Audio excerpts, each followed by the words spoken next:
Capítulo 178, Linha tênue. Fernando manteve um rosto calmo, mesmo com a ameaça velada de Ugner. Todos os olhos estavam voltados para si, dependendo de sua resposta uma luta de vida ou morte aconteceria. Bem. Nesse momento ele decidiu, não queria lutar contra alguém que os ajudou, então revelou a verdade. Sobre como Bracas tentou enganá-lo e acabou se tornando a mestre do Beholder. Todos, incluindo Ugner, ficaram boquiabertos ao ouvirem, apenas de pensarem que poderiam acabar se tornando escravos do Beholder por um erro já faria qualquer um sentir um calafrio. Depois de entender a situação, Ugner deixou de lado sua hostilidade, fazendo com que os membros do Esquadrão Zero suspirassem aliviados. Ainda assim, você quase foi enganado porque teve pena de outra raça. Fernando, você é novo nesse mundo, então não entende os perigos que existem por aí. Soube que há muitas raças e criaturas perigosas, tem até uma raça chamada de medusas e que são muito parecidas com humanos, mas extremamente poderosas e mortais. Ugner falou, alertando-o. Fernando tossiu secamente ao ouvir isso, olhando para Teodora. Que tipo de reação ele teria se soubesse que tem uma medusa bem ao lado dele? Líder, obrigado por me salvar. E me desculpe pelas minhas palavras de antes, eu estava fora de mim. Cíntia disse, meio sem jeito. Lina sorriu ao lado, pela primeira vez a garota se dirigiu a ele como líder. Se quer agradecer, agradeça a Bracas, eu não fiz nada. Quando Cíntia olhou para a criatura verde com um olho gigante e tentáculos com olhos nas pontas, deu 2 passos para trás. Só de lembrar que aquilo a tocou trouxe mais recordações à sua mente. Vendo a reação da humana, Bracas observou com olhos de desdém. Mestre, eu não preciso da gratidão de uma humana inferior como essa. Só a salvei por ser uma ordem sua. O Beholder disse, com uma voz envelhecida. Fernando franziu a testa ao ouvir isso, mas não disse nada. Não havia sentido em tentar obrigar a criatura a se dar bem com outros humanos. Depois de tudo resolvido, ele fez todos darem suas palavras de não revelarem nada a respeito de Bracas para ninguém. Ugner e os membros do Esquadrão Zero presentes prontamente concordaram. Teodora recolheu o cadáver de Hannah para levá-lo de volta a Vento Amarelo e dar um enterro digno à garota. Diferente dos membros que foram mortos na emboscada de Bob William S., eles não precisavam ocultar a morte da garota. Quando o grupo desceu de volta para onde havia sido o campo de batalha, os membros restantes do Esquadrão Zero já haviam terminado de organizar a situação. Todos os corpos dos inimigos mortos foram empilhados num canto, suas pulseiras de armazenamento e armas pilhadas, como vencedores, esse era seu direito. Por fim, as pessoas que foram salvas estavam reunidas. Ao ver aquela multidão de homens e mulheres, confusos, com medo e ansiosos, Fernando sentiu uma dor de cabeça chegando. Eram todas pessoas comuns, se ele as largasse aqui, seriam mortas e caçadas pelas criaturas da floresta ao redor. Porém, eles estavam atualmente em uma missão e não poderiam escoltá-los para a cidade. Percebendo o rosto incomodado de Fernando, Teodora imaginou do que se tratava. O que pretende fazer com esse povo todo, líder?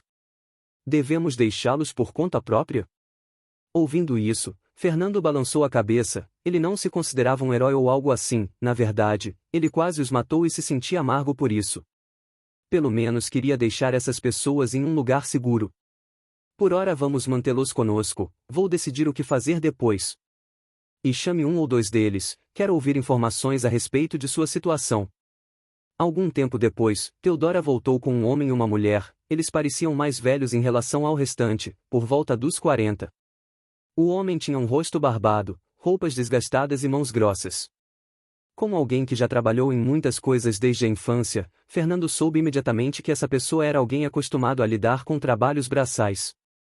A mulher, por outro lado, era uma senhora madura, suas roupas não eram tão desgastadas, mas também não eram de qualidade, indicando que ela deveria viver uma vida simples, mas acima da média. Esse é o Cabo Fernando, nosso líder do Esquadrão Zero e a pessoa responsável por vocês ainda estarem vivos, ele quer fazer algumas perguntas. Teodora disse de forma nem educada, mas também não agressiva. Oh, obrigado, senhor. O homem e a mulher disseram, se ajoelhando. Fernando franziu a testa ao ver isso. Levantem-se, eu não sou alguém digno para que outros se ajoelhem. O homem e a mulher se entreolharam confusos, mas fizeram como foi dito, levantando-se. Ugner, Teodora e os outros que estavam ao lado, riram levemente ao verem isso. Digam, quem são vocês? De onde a guilda Massacre os sequestrou? Ouvindo a pergunta, o homem tomou a frente. Meu senhor, somos de uma pequena vila ao leste, nossa vila ficava entre a cidade das Lâminas do Norte e Vento Amarelo. Ficava. Fernando disse, com a sobrancelha levantada. O homem tremeu ao ouvir a pergunta, como se não quisesse se recordar. Nossa vila foi completamente destruída. Os que tentaram lutar ou resistir foram mortos, não só isso, qualquer um que eles consideraram como inúteis foi, e o homem parou na metade, seu corpo tremendo e seus olhos se enchendo de lágrimas. A expressão de Fernando mudou ao ouvir isso, ele iria perguntar se havia crianças e idosos, mas rapidamente parou, temendo ouvir a resposta. Nesse momento a mulher ao lado caiu de joelhos, em prantos. Meu senhor, eles tomaram tudo que tínhamos, nossas vidas, nossos filhos e família e tudo. Eu agradeço ao senhor por ter nos vingado. Eles não eram pessoas, eram monstros. A mulher disse, chorando sem parar. Vendo a mulher chorando alto, se sentiu incomodado e triste por ela. Na Terra sempre fora alguém de coração mole, apenas quando foi pisado por colegas de classe e depois aparecido nesse mundo cruel que seu coração havia endurecido. Apesar de doloroso, Fernando sentiu que não queria perder essa sensação de empatia, pois a linha entre bem e mal era tênue, só cultivando esse tipo de sentimento é que não se deixaria ficar insensível à morte dos mais fracos e por fim tornando-se o que odiava. Depois que a mulher e o homem se acalmaram, fez mais algumas perguntas. A mulher se chamava Valéria e era filha do líder da vila, por isso suas roupas pareciam melhores. Já o homem se chamava Oleg e era um agricultor. Enquanto conversava com ambos, descobriu muitas informações úteis, como por exemplo o porquê de Vento Amarelo não haver crianças, mas nos vilarejos ao redor terem. Isso se devia ao fato de Vento Amarelo ser uma cidade-fortaleza na fronteira com os Elfos Negros, basicamente uma cidade militar. Devido a esse fato, o controle populacional era muito rígido, sendo necessário autorização para ter filhos. A maioria das pessoas que tinha recursos para ter uma autorização enviava seus filhos para as capitais ou cidades grandes, longe do perigo. Por causa dessa política rígida do salão, muitas pessoas que queriam ter suas famílias, saíram da cidade e criaram vilarejos nos arredores.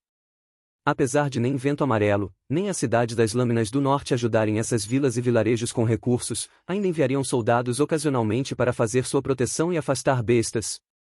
Isso porque esses locais costumavam focar na criação de animais e agricultura, sendo importantes fontes de alimentos para ambos. Depois de entender a situação geral e obter algumas informações que não tinha conhecimento, encerrou a sessão de perguntas. Valeria e Oleg, até que meu esquadrão termine a missão aqui, não podemos levá-los de volta à cidade, mas também não iremos abandoná-los. Vocês ficarão sob nossa proteção, deixarei os dois responsáveis pela comunicação com seu pessoal. O homem e a mulher ficaram surpresos com isso, geralmente tropas de legiões não eram tão amigáveis. Só o fato de terem os salvado já era surpreendente, muito menos escoltá-los.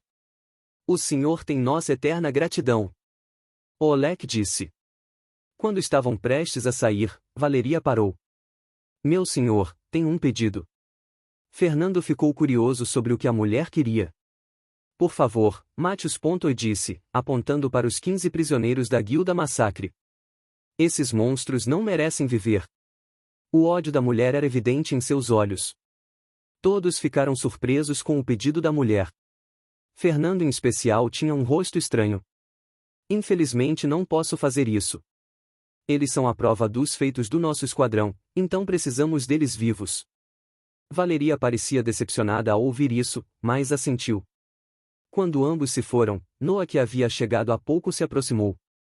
Fernando, terminamos de reunir as pulseiras de armazenamento e armas, tudo está aqui. Ao ouvir isso, o coração de Fernando acelerou. Apesar de sentir que era errado, ainda estava animado ao pensar em quanto Saki havia rendido dessa vez.